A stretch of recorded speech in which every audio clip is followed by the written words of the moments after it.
represent the aftermath of the Civil War here in Isle of Wight County.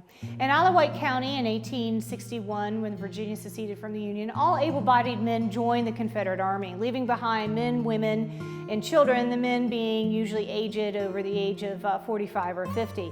The women left behind were forced to work on the farms, they were forced to fend to themselves, and there was a couple engagements here in Smithfield in the Isle of Wight County that they had to deal with.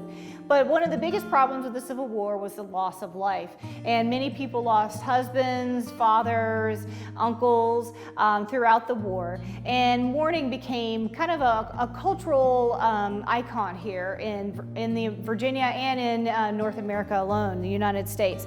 Many people saved hair. It was a Victorian custom developed by Queen Victoria herself to go into deep mourning.